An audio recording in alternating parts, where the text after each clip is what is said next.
नमस्कार। हमारी खास पेशकश महिला आरक्षण मास्टर स्टॉक में आपका स्वागत है। मैं हूं आपके साथ दीपक भदौरिया। मोदी कैबिनेट से महिला आरक्षण बिल को मंजूरी मिल गई है। माना जा रहा है कि केंद्र सरकार जल्द इसे लोकसभा में पेश कर सकती है। यह पहला मौका नहीं है कि जब महिला आरक्षण बिल सदन के पटल पर आएगा। 1996 से 27 साल से कई बार यह अहम मुद्दा संसद में उठ चुका है, लेकिन दोनों सदनों में पास नहीं हो सका। 2010 में तो हंगामे के बीच राज्यसभा में पास भी हो गया था, लेकिन लोकसभा से पारित नहीं हो सका। इस पर देखिए हमारी एक खास रिपोर्ट। गणेश चतुर्थी के दिन नए संसद भवन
महिलाओं को अधिक प्रतिनिधित्व दिया गया तो सबसे ज्यादा सीटें यूपी, राजस्थान, गुजरात, मध्य प्रदेश और हिमाचल, बिहार और गुजरात जैसे राज्यों में बढ़ी।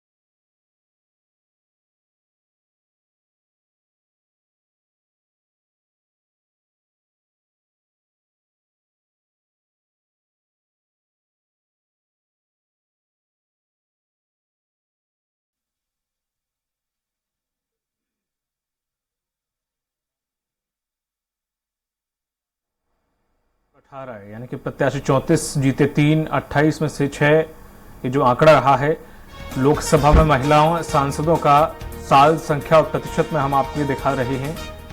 2003, 8, 13 और 18 का जो आंकड़ा है वो आपकी स्क्रीन पे है। और इसी पर ज्यादा चर्चा के लिए मौजूद हैं हमारे साथ खास पैनल, जिसमें हैं बीजेपी प्रवक्ता मजरी जैन जी। मजरी जी, आपका बहुत बहुत स्वागत है स्वराज एक्सप्रेस में। कांग्रेस प्रवक्ता हैं संगीता शर्मा जी। संगीता जी, आपका भी बहुत बहुत स्वागत है। और वरिष्ठ पत्रकार हमारे साथ जुड़ गए हैं के.एस. शाइनी मैम, आपका भी बहुत बहुत स्वागत है। तो जिस तरह से देखा जाए, सबसे पहले मैं मंजरी जी के पास जाऊंगा। मंजरी जी, एक मास्टर स्ट्रोक इसे बताया जा रहा है, अगर ये कानून बनता है तो जाहिर सी बात है कि महिलाओं के लिए बड़ा सहूलियत हो जाएगी और एक बड़ा प्रतिनिधित्व उन्हें करने के लिए मिल जाएगा लोकसभा के अंदर। ऐसे में आने वाले चुनाव में भी इसका बहुत अच्छा माइलेज कहीं ना कहीं मिलने वाला है बीजेपी को। बिल्कुल, मैं समझती हूँ कि देखिए, दुनिया की आधी आबादी को 50% जो आबादी है वो महिलाओं की है और उनको हर तरीके से सशक्त करने के लिए, चाहे वो आर्थिक, शैक्षणिक, राजनीतिक, सामाजिक हर स्तर पर उनको सशक्त करना जरूरी था और उनकी हर जगह सहभागिता सुनिश्चित करने की दिशा में हमें काम करना बहुत जरूरी था।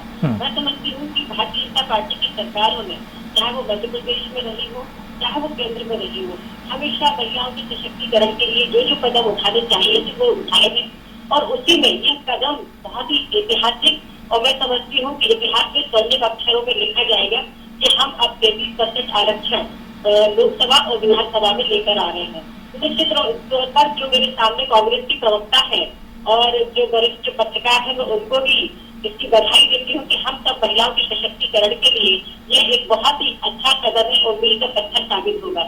जी ठीक है संगीता जी, जिस तरह से हालांकि अगर ये कानून बन जाता है महिलाओं के लिए आरक्षण, ये जाहिर सी बात है, खुशी की बात है। कांग्रेस इस पूरे प्रस्ताव को किस तरह से देख रही है? अगर हालांकि ये समय तो काफी लंबे समय से चला आ रहा है, कांग्रेस ने भी प्रयास किया, उसकी भी सराहना करूंगा, लेकिन इच्छा शक्ति नहीं इतनी हो पाई कि वो बिल पास हो पाया। लेकिन हाँ ठीक है, बीजेपी सही, लेकिन चूंकि महिलाओं के लिए तो शायद मुझे लगता है कि कांग्रेस भी सहमत होगी। जी बिल्कुल। सबसे पहले तो गणेश चतुर्थी की आप सभी को बहुत बहुत शुभकामनाएं। और आज गणेश चतुर्थी के दिन नारी शक्ति का इतना बड़ा जो बिल आज पास हुआ है, उसके लिए सभी को, देश की सभी नारी शक्ति को मैं बधाई देती हूँ। साथ ही ये बताना चाहती हूँ कि आज महिलाओं को 33% आरक्षण की सख्त आवश्यकता थी, क्योंकि देश के अंदर आधी आबादी जो है महिलाओं की है और महिलाओं का नेतृत्व मिलना बहुत आवश्यक है। आपने देखा होगा कि देश में भ्रष्टाचार की अधिकता होती चली जा रही है और ऐसे में यदि महिलाएं आगे आती है तो मुझे लगता है कि भ्रष्टाचार जैसी चीज तो फिर बचेगी ही नहीं। दूसरी बात मैं बात करना चाहती हूँ कि 2010 में कांग्रेस पार्टी की सरकार ने इसे राज्यसभा में लागू करवाया था। तो और राजीव गांधी जी ने भी पंचायत में 30% आरक्षण दिया था। तो इस तरीके से कांग्रेस की जो सरकारें थी उन्होंने ही महिला आरक्षण बिल को आगे लाने का कार्य किया है, परंतु मोदी जी की सरकार देर आई दुरुस्त आई, 9.5 साल बाद आज इस बिल को लेकर आए हैं। तो जब सोनिया गांधी जी ने 2010 में जब राज्यसभा में हमने पास करवाया था, मनमोहन सिंह जी की सरकार थी, यूपीए की सरकार थी, और उस वक्त से अभी तक इसे लागू करने में, लोकसभा में लागू करने में ही 9.5 साल लग गए भारतीय जनता पार्टी को। पर हमने ठीक कहा है कि देर आए दुरुस्त आए, पर हमने जो प्रयास किए थे उन प्रयासों को आज सफलता मिली है और इसी कारण हमने कांग्रेस पार्टी ने इसका बिल्कुल भी विरोध नहीं किया है, क्योंकि हम खुद ही चाहते थे कि ये बिल पास होना चाहिए। और बीच में कई बार सोनिया गांधी जी माननीय प्रधानमंत्री को पत्र लिखकर ये बार बार याद दिलाती थी या उनकी मांग को याद दिलाती थी कि ये बिल पास हो। आज ये जीत जो है कांग्रेस पार्टी की तो है ही, देश की सभी महिलाओं की जीत है इसमें। ठीक है। केश साइनी मैडम, जिस तरह से हम देखें, ठीक है, महिलाओं के हम उत्थान की बात करते हैं, महिलाओं के हम विकास की बात करते हैं, महिला सशक्तिकरण की हम बात करते हैं, लेकिन इतने सालों के बाद देश को आजादी मिले हैं। हालांकि अपना भारतीय संस्कृति ऐसी रही है कि महिलाओं को बहुत सर्वमान्य और सबसे आगे रखा गया है, लेकिन फिर भी अगर हम देखें, ठीक है, अगर ये कानून बन जाता बहुत अच्छी बात है कि महिलाएं प्रतिनिधित्व करेंगे हर क्षेत्र में, लेकिन कहीं ना कहीं एक छोटी सी विडंबना आज भी है, वो इच्छा शक्ति फिर भी नजर नहीं आती। क्योंकि हम अगर पंचायती स्तर पर देखें तो महिलाएं पार्षद बन जाती हैं, महिलाएं पंचायत सदस्य बन जाती हैं, फिर भी उनके पति कहीं ना कहीं पीछे से पूरी भूमिका निभाते हैं। और हमने ये भी देखा केंद्र में या राज्यसभा में भी महिलाएं हैं, ये तो केंद्र में भी हैं, तो कोई उन्हें भारी भरकम जो एक विभाग होता है वो कभी दिया नहीं जाता, उससे वंचित रखा जाता है। कुछ ऐसे विभागों से काम चला दिया जाता है, महिला उत्थान विकास या महिलाओं से जुड़े हुए कुछ ऐसे विभाग दिए जाते हैं, वो विभाग जो पुरुष लेते हैं, वो विभागों से अक्सर क्यों महिलाओं को वंचित रखा जाता है? हिस्टोरिक डे है जो महिला कानून रिजर्वेशन का ये बिल अभी पास नहीं, बिल प्रेजेंट हो गया है। हाँ। तो सारी जितने स्पोक्सपर्सन हैं, महिला स्पोक्सपर्सन हैं और जो पार्टी के जो लीडर्स हैं हर पार्टी के, उनको भी मैं शुभकामनाएं दूंगी और आशा करती हूं कि उनको जल्दी से जल्दी मैं विधानसभा और राज्यसभा लोकसभा में देखूंगी जी। और जहां तक आपका सवाल है, तो देखिए ये बहुत बड़ा एक स्टेप है, पहला स्टेप है जहां पे महिलाओं को रिजर्वेशन दिया गया, क्योंकि हमारे यहाँ बहुत ही सक्षम एफिशिएंट महिला लीडर्स हैं, लेकिन कुछ ना कोई ये पैट्रियार्चिकल सिस्टम के वजह से उनको टिकट नहीं मिलता है। आपने देखा, आपने कई महिला है, चाहे वो बीजेपी हो, कांग्रेस हो और अन्य पार्टी हो, सब में आपको दिखेंगे कि बहुत ही जुझारू और कर्मठ से काम करने वाली महिलाएं हैं, लेकिन उनको टिकट, जब टिकट वितरण का समय आता है तो वहां पे कहीं ना कहीं उनको टिकट नहीं दिया जाता है। तो ये जब एक तरह से कानून बन जाएगा तो उनको टिकट मिलने में आसानी होगी।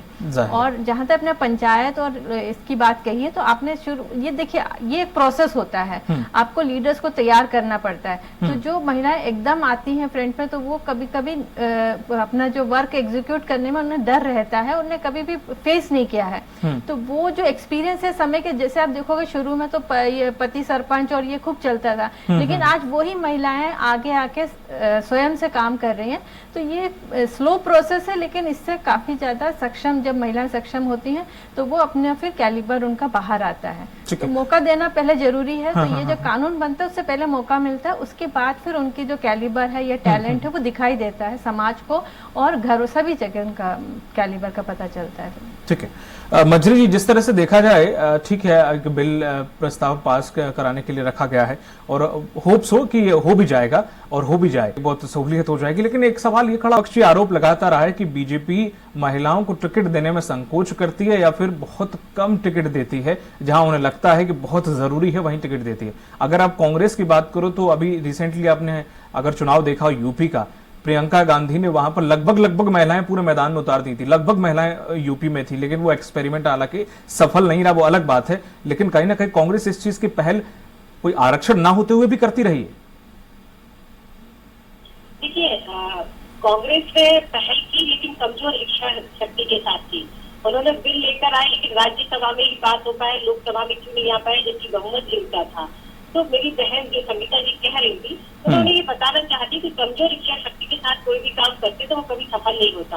मोदी जी ने आज तक जितने महिलाओं के हित में काम किए, या भाजपा की सरकारों ने जितने महिलाओं के हित में काम किए, जैसे मोदी जी के प्रधानमंत्री बनने के बाद सबसे बड़ा जो एक कानून आया था वो ट्रिपल तलाक का जो कानून आया था, बहुत ही मुस्लिम हमारी बहनों के जीवन में एक क्रांतिकारी बदलाव लेकर आए। वो किस तरीके से उस जो एक सामाजिक कुरीति थी को वो झेल रही थी। तो मैं समझती हूँ ऐसे कई सारे जो उदाहरण है, जैसे मध्य प्रदेश की सरकार जो है 50% आरक्षण लेकर आए, हम नगरीय निकाय और नगरीय पंचायतों में हमने नौकरी, अगर आर्थिक रूप से सशक्त करने के लिए हमने नौकरियों में, जैसे पुलिस की नौकरी में मैं हमेशा देखती थी, लंबा समय हो गया मुझे काम करते हुए, तो महिलाओं के क्षेत्र में मैंने काफी काम किया है। तो मैं हमेशा देखती थी कि महिलाओं के साथ यदि कोई घटना घटित होती थी तो उसको थाने जाने में डर लगता था, या उनकी FIR नहीं होती थी, या पुरुष वर्ग का जो बिहेवियर होता था वो ठीक नहीं होता था। तो मेरी हमेशा से ये इच्छा रहती थी कि महिलाएं क्यों पुलिस की उसमें नहीं होती है प्रोफेशन में। तो हमारी सरकार ने 50% आरक्षण शिक्षा विभाग में किया और 33 अभी पहले 30% और अब 35% बढ़ाकर पुलिस की नौकरियों में कर दिया।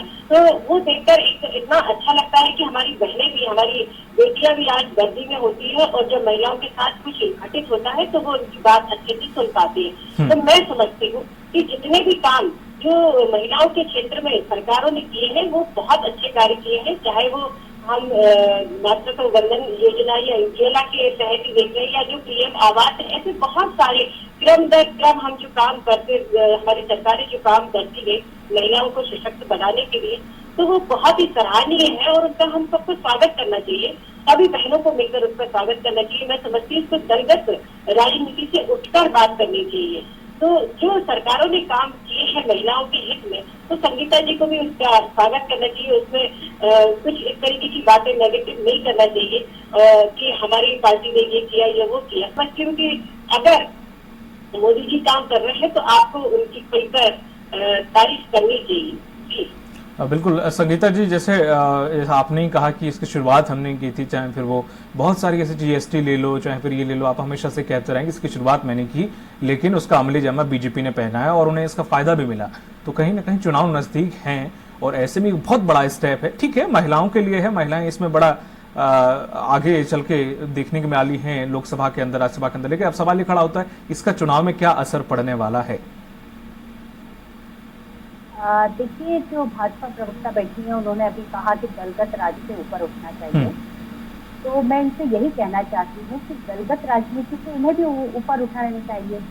ये सारा श्रेय मोदी जी को दे रही हूँ, बहुत अच्छी बात है, हमने तो स्वागत किया है, हमने तो सब विरोध भी नहीं किया है।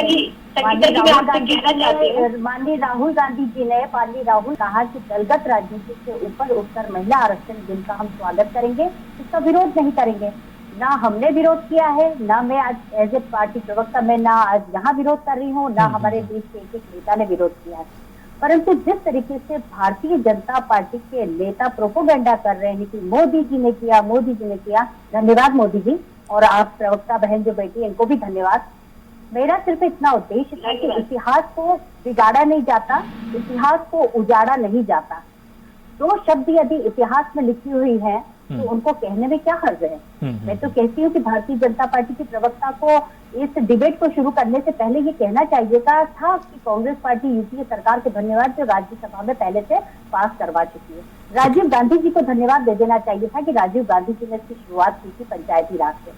अब जब बात हो रही है तो ये बात तो निकलेगी, जब हम डिबेट का हिस्सा हैं तो डिबेट में सारी बातें निकलेगी, इतिहास भी उठाया जाएगा। आजादी के बाद से आज तक देश किसने चलाया? मोदी जी ने तो नहीं चलाया।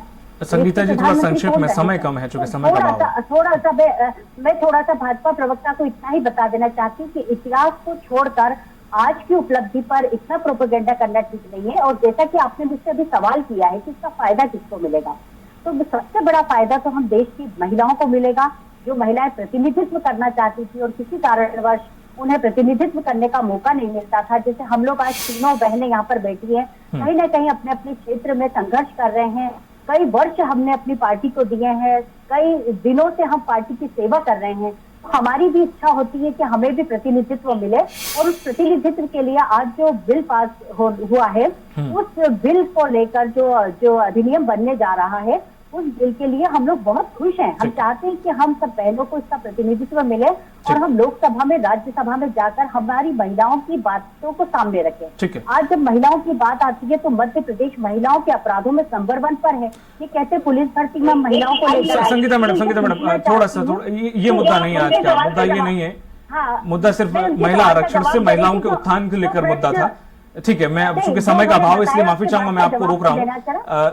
कुछ कम शब्दों में केश साइनी मैडम, मैं आपसे उत्तर लेना चाहूंगा कि अगर ये पूरा हो जाता है और महिलाएं अगर पहुंचती हैं, ये बड़ा ड्रामेटिकली बदलाव भारतीय राजनीति में देखने को मिलेगा। और क्या क्या कुछ खास रहेगा, मैं ये पूछना चाहता हूं आपसे कि अगर महिलाओं को 33% आरक्षण मिल जाता है और राज्यसभा में हर तीसरी महिला एक सांसद महिला होगी, उसके बाद से क्या कुछ राजनीति में और देश की चाल में बदलाव देखने को मिलेगा?